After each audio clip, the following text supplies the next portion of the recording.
Why did Hollywood truly fear Gene Kelly? The contradiction. Welcome back. In 1952, audiences around the world watched Gene Kelly dance through puddles with an umbrella, his face radiating pure joy.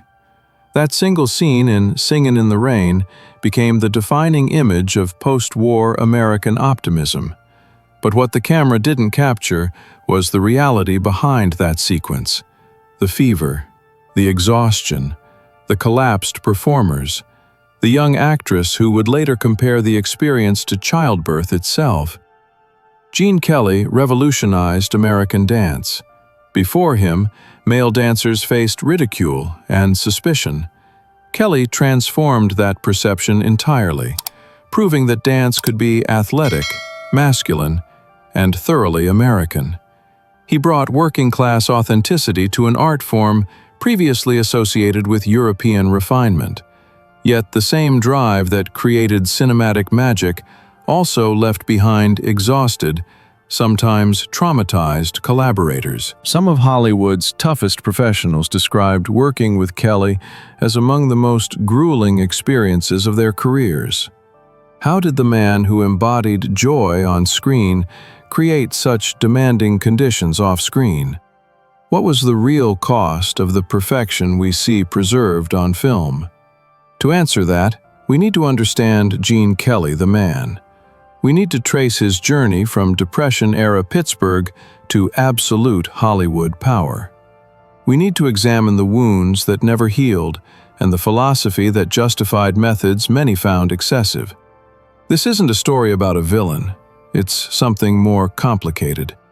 It's about how exceptional talent, traumatic circumstances, and complete creative control can create both masterpieces and misery, sometimes simultaneously. For me and my gal. The rise to power. Before Gene Kelly arrived in Hollywood, movie musicals existed in two separate traditions. Busby Berkeley created grand spectacles with hundreds of dancers forming geometric patterns shot from above. These were visually stunning, but impersonal. Individual dancers became components in a larger visual machine. Then there was Fred Astaire, who represented elegance personified. Top hat, white tie, aristocratic grace.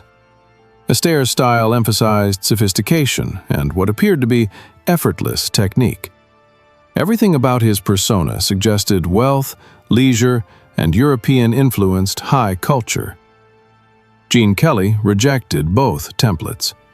Eugene Curran Kelly arrived in New York City in 1938 with specific ambitions.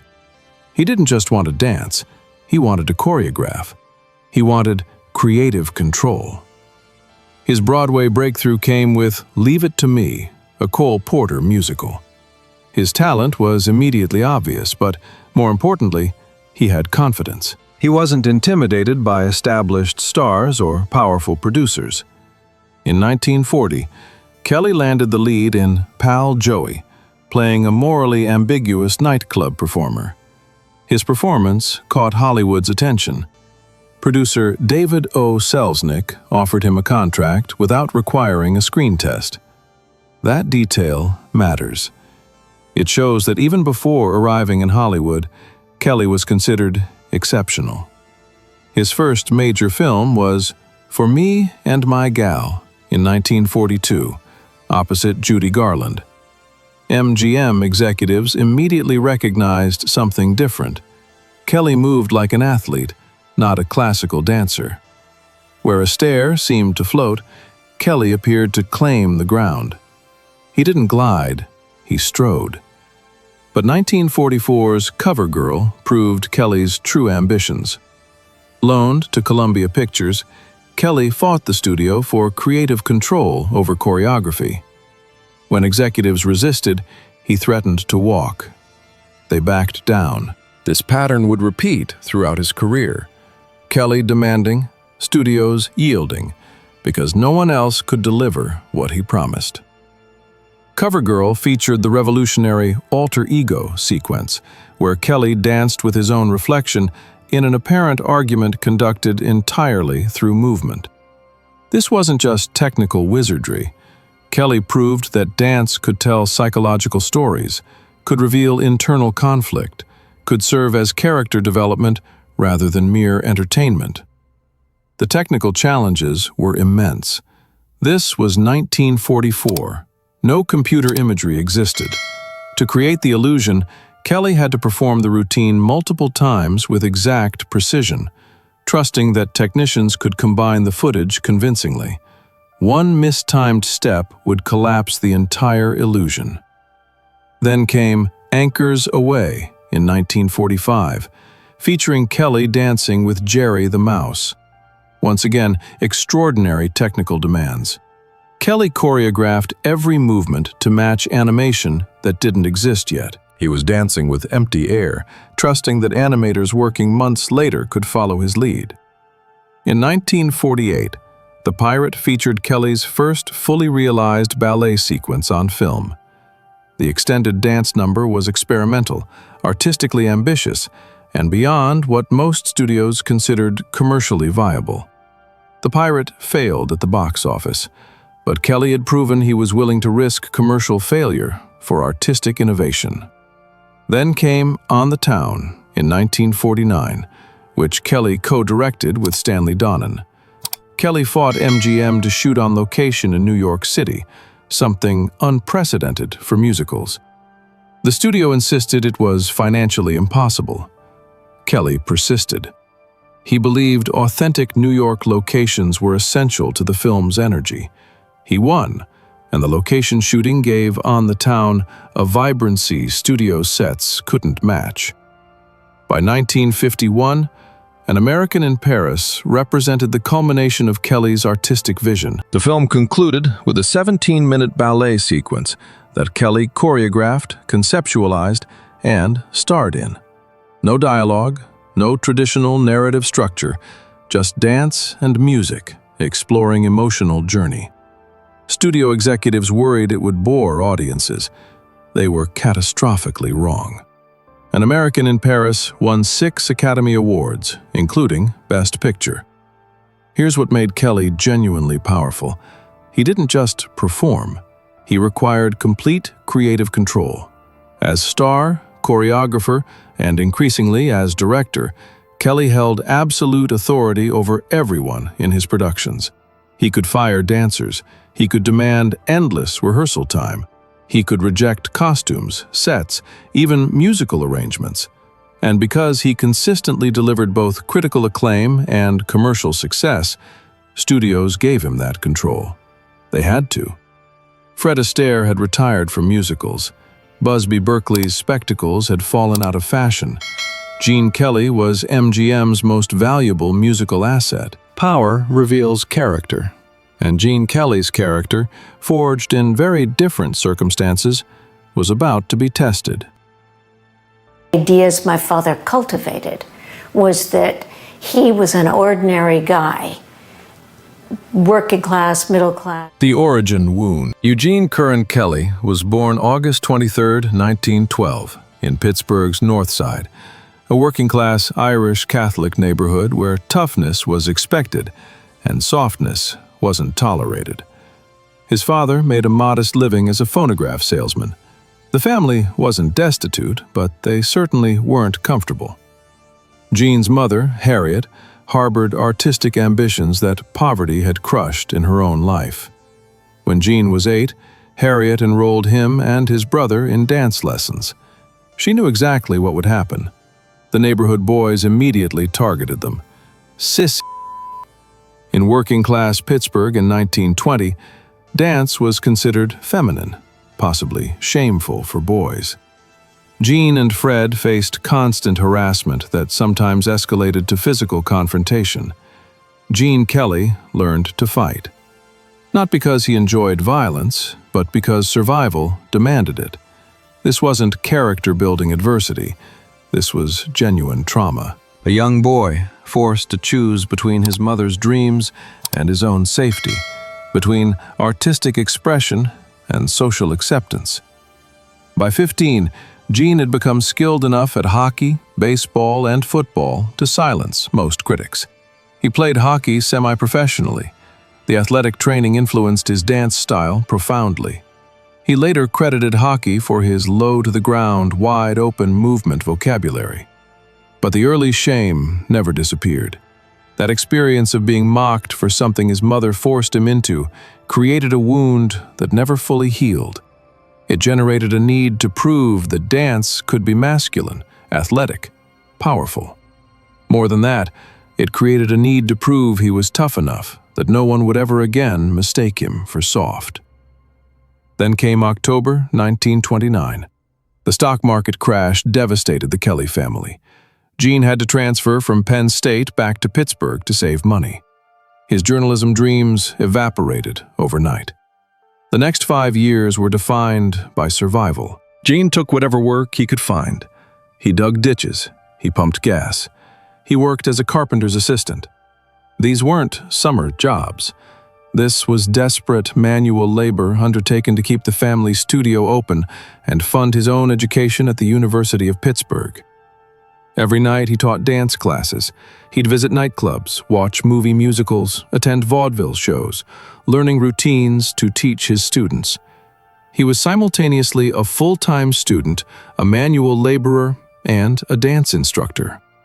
One former student later recalled, "Gene treated every routine like military training. He'd demonstrate a step maybe twice, then expect you to match it. If you couldn't keep up, he'd simply move on to someone who could." Even at 19, he had zero patience for excuses. By the time Kelly reached Hollywood in 1941, he'd spent 15 years proving himself, proving he wasn't soft, proving he could survive brutal physical labor, proving that dance was legitimate work requiring legitimate skill.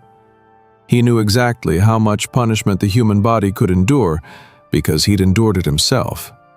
He knew that exhaustion could be pushed through because he'd pushed through it while digging ditches during the day and teaching at night. He knew that complaints about difficulty were merely excuses because he'd been too poor to afford excuses. And he expected everyone else to meet that same standard. There's a psychological term for this: projection. When someone has overcome tremendous hardship through sheer determination and refusal to acknowledge their own suffering, they often expect others to show identical resilience. They sometimes view any expression of difficulty as weakness. Gene Kelly didn't become demanding despite his difficult background.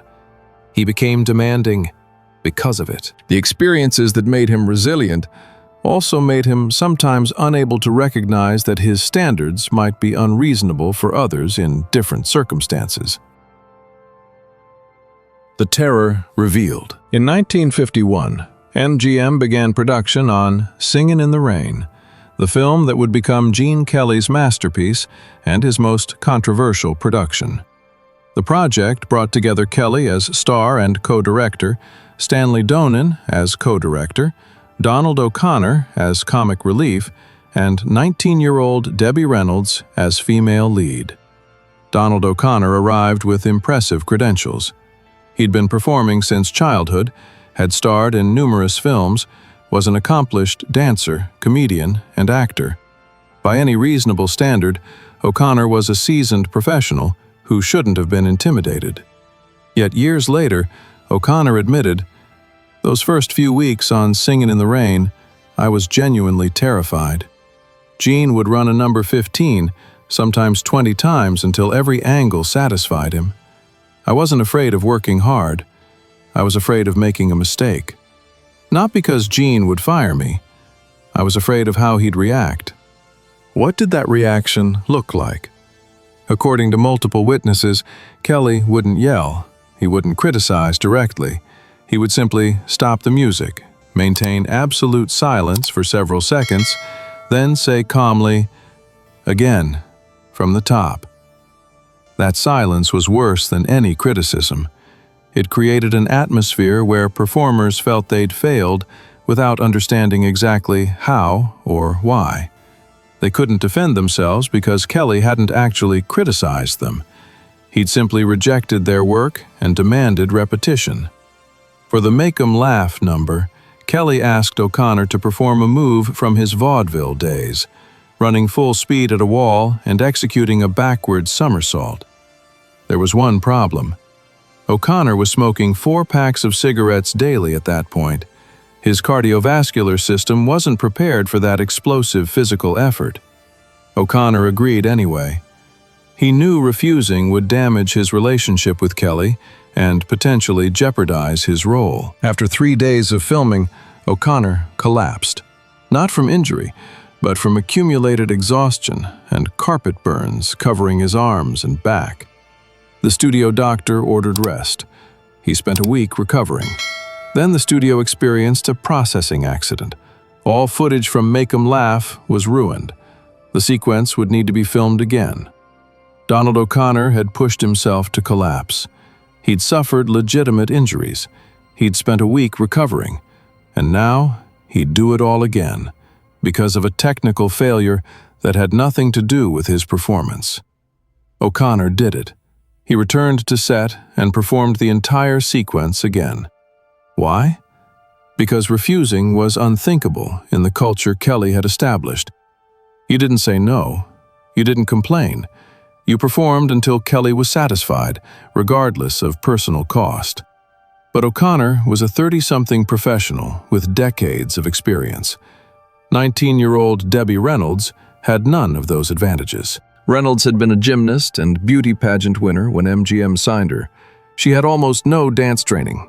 A few childhood ballet classes, nothing that prepared her for professional choreography at Kelly's level. MGM cast her because she photographed well and had appealing personality, not because she possessed required technical skills. Kelly reportedly told the studio, "I can make anyone look good if they're willing to work hard enough." That statement reveals everything about Kelly's mindset. He genuinely believed talent was less important than determination, that technical deficiency could be overcome through sheer effort. And to be fair, he'd lived a life that proved that philosophy correct. But what works for one exceptionally driven individual doesn't work for everyone. Kelly seemed unable or unwilling to recognize that distinction. Reynolds later described the rehearsal process. "Gene would drill me for hours on end. He'd demonstrate a step once, maybe twice, then expect me to match his precision.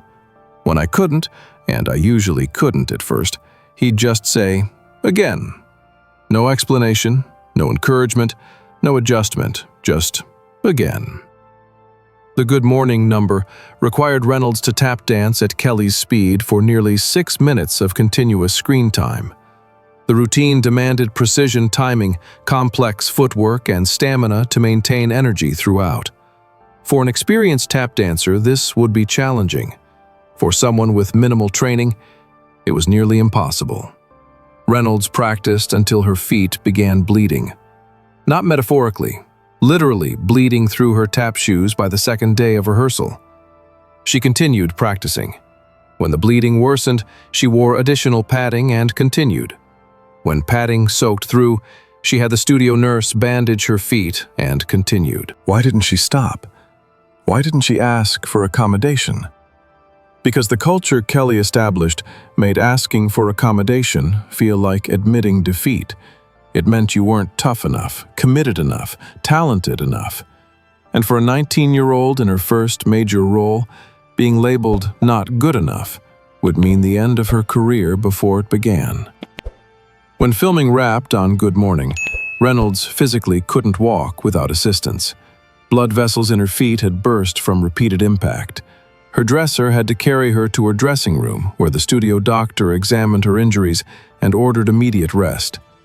Kelly watched the footage. He decided the tap sounds weren't sharp enough. In post-production, he re-recorded all of Reynolds' tapping himself, essentially erasing her sonic contribution. The version audiences see features Reynolds' visual performance, but Kelly's audio performance. Years later, Reynolds made a statement worth quoting in full. "There are 2 things in my life I'm genuinely proud of surviving. One was giving birth to my children. The other was singing in the rain." That's not hyperbole. That's not exaggeration for comedic effect. That's a woman comparing a film production to one of the most painful physical experiences humans endure. At one point, during production, Reynolds reached her breaking point. She hid under a piano in the rehearsal studio and began crying. That's where Fred Astaire found her. Astaire was working on a different production on an adjacent soundstage, heard the commotion, and investigated. What Astaire did next was remarkable. He invited Reynolds to watch him rehearse, something he rarely allowed anyone to witness. Astaire was notoriously private about his rehearsal process. He didn't want people to see the work, the sweat, the repeated failures that preceded his seemingly effortless performances. But he made an exception for Reynolds. He wanted her to understand that even masters struggle, that difficulty doesn't equal incompetence. After several hours watching Astaire work through his own challenges, Reynolds found strength to return to Kelly's rehearsals. Here's the question nobody asked Kelly at the time. Why didn't he show Reynolds the same compassion? Why didn't he recognize that a 19-year-old with minimal training might need encouragement, not just repetition? Why didn't he adjust his methods when they were causing genuine suffering? The answer lies in the film's most iconic scene. The title number, Kelly Dancing in the Rain, has become one of cinema's most celebrated moments. It appears joyful, spontaneous, effortless. Kelly splashing through puddles, swinging around a lamppost, seemingly improvising from pure happiness. Here's what the camera didn't show. Gene Kelly arrived on set that day with a 103-degree fever. He was genuinely ill. Stanley Donen tried to postpone shooting. Kelly refused. The sequence had been scheduled, the set was ready, the rain machines were in place. Postponing would cost money and delay production. Kelly performed the entire number while running a potentially dangerous fever. Much of what appears on screen was improvised because he was too sick to remember planned choreography. He was operating on instinct and muscle memory, pushing through physical illness the same way he'd pushed through exhaustion and poverty in Pittsburgh years earlier. After completing the sequence, Kelly collapsed. The studio doctor examined him and ordered immediate rest. Kelly had risked serious health complications to complete that scene. Kelly reportedly said afterward, "If I can work through this, everyone else can handle a little discomfort." That statement encapsulates Gene Kelly's entire philosophy. He held everyone to the same standard he held himself, and the standard he held himself to was objectively unreasonable. He believed suffering was simply the cost of excellence, that complaining about difficulty was weakness, that physical limitations were just excuses for insufficient determination. In Kelly's worldview, forged through years of genuine hardship, there was no distinction between reasonable demands and excessive ones. If something needed to be done to achieve artistic perfection, it needed to be done. Period. The human cost was irrelevant compared to the artistic outcome. The Reckoning. So what's the final judgment on Gene Kelly? Patricia Ward Kelly, Gene's widow, offered this perspective. Gene choreographed to each partner's individual strengths.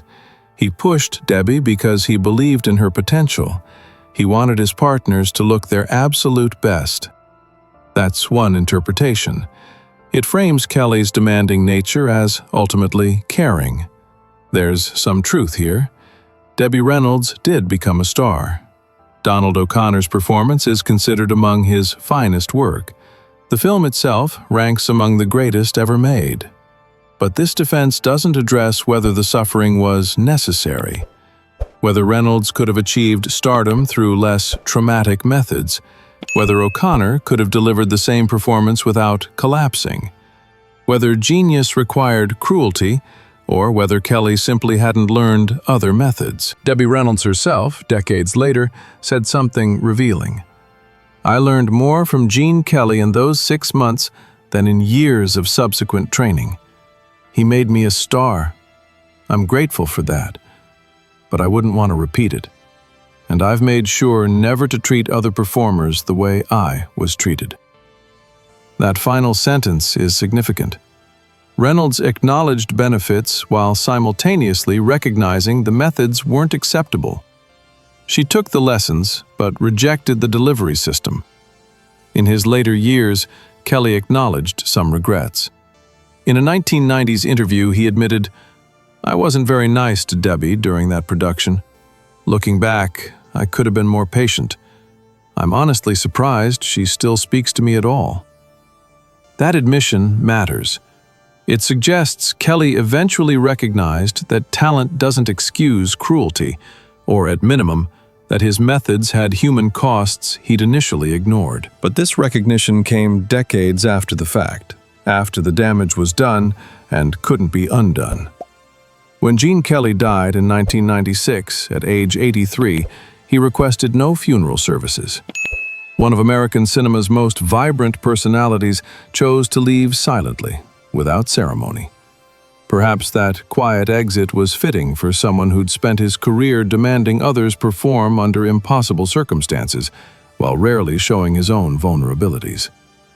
Today, film schools study Gene Kelly's innovations, his integration of dance and narrative, his athletic choreography, his technical mastery. These contributions are undeniable and important, but they also study the testimonies: Donald O'Connor's exhaustion, Debbie Reynolds' injuries, the unspoken pressure that defined Kelly's sets. Because these are also part of Kelly's legacy. Modern film education teaches Kelly's techniques, but questions his methods.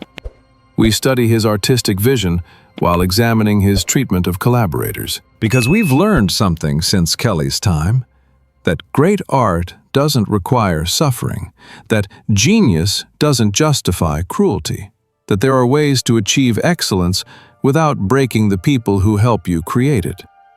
Gene Kelly was undoubtedly a genius. His films brought joy to millions. His technical innovations advanced the art form. His determination changed cultural attitudes and opened doors for countless performers who came after him. But he was also a deeply flawed human being who sometimes used his talent to justify methods that caused real suffering.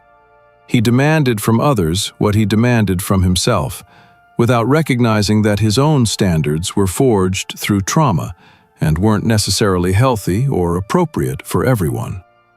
The most important question isn't whether Gene Kelly was talented. That's beyond dispute.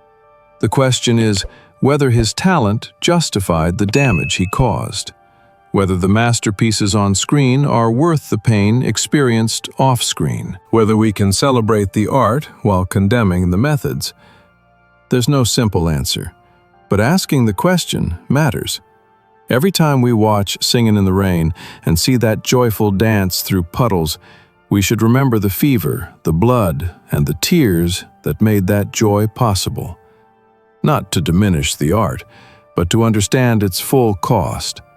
Gene Kelly created works that will outlive all of us, but he created them using methods that perhaps shouldn't be repeated. And wrestling with that contradiction might be the most honest tribute we can pay to everyone involved in creating that extraordinary body of work.